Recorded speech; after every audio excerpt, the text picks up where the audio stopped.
Bayar mereka kok, tetapi mereka tidak pernah peduli dengan apa yang nasib kita. Daulatan itu ya. Lah kok kita malah dibilang orang gila, emang gila. Dan tenan. Kamu itu enggak usah begitu loh. Yang mengatakan bahwa kita itu gila berarti orangnya itu orang songong, orang dungu, karena tidak mampu berpikir secara rasional maupun logis. Ilmuwan itu menemukan sesuatu itu kalau meneliti sesuatu itu seperti orang gila. Seperti ya. Yo memang. Bukan lo enggak gimana? Mereka meneliti sebuah ruang angkasa yang ada namanya lubang hitam dan lain sebagainya, meneliti yang namanya atom dan lain sebagainya. Orang-orang tuh nggak pernah sampai sana. Atom itu apa?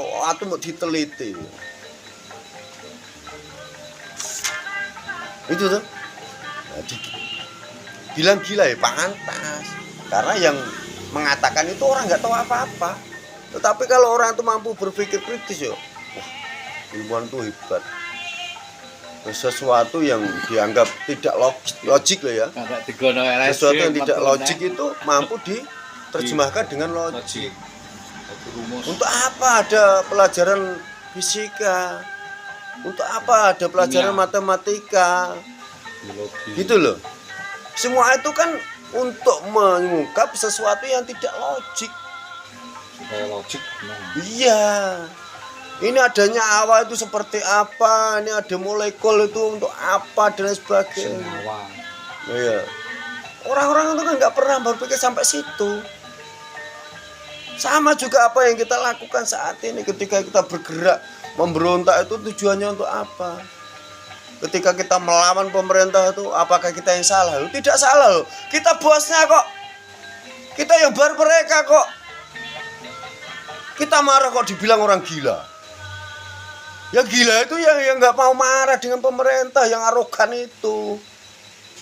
Ketika ada hukum yang tidak adil, ada hukum yang ada hukum yang menerjang orang yang didukung, mengatakan bahwa itu permainan politik, itu permainan orang ini itu dan lain sebagainya. Itu kan enggak, hukum tetap hukum. Tidak, bukan kayak gitu. Kan tidak mempunyai nalar, kan tidak nalar gitu loh. Dalam artian ini masyarakat sudah capek dengan tingkah lakunya maling-maling yang selama ini bernaung di bawah jabatan. Kita yang capek bayar pajak untuk program A, program B dan lain sebagainya.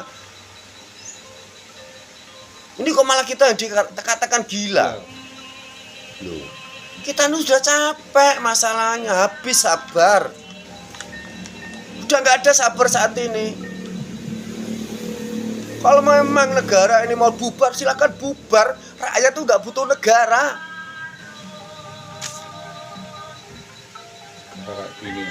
Mereka tuh kan hanya organisasi tuh, organisasi pemerintahan itu organisasi mereka itu organisasi yang mengatur kita, disuruh ngatur kita gitu loh.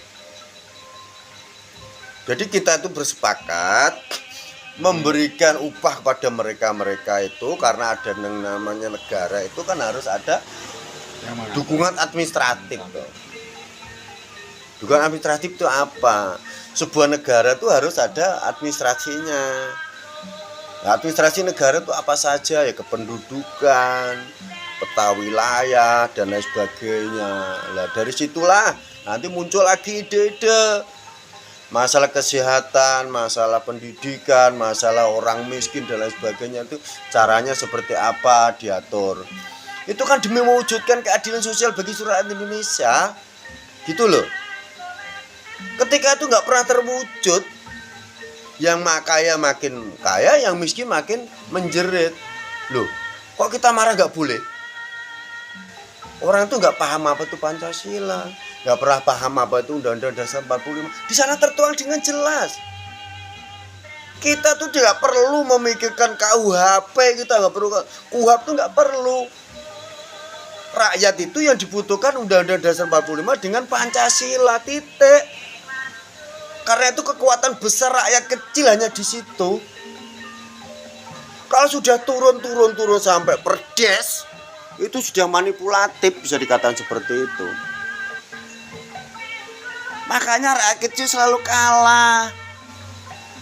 Rakyat kecil punya pegangan dua itu tadi. Undang-Undang Dasar 45 dengan Pancasila, titik. Nggak perlu repot mikir ini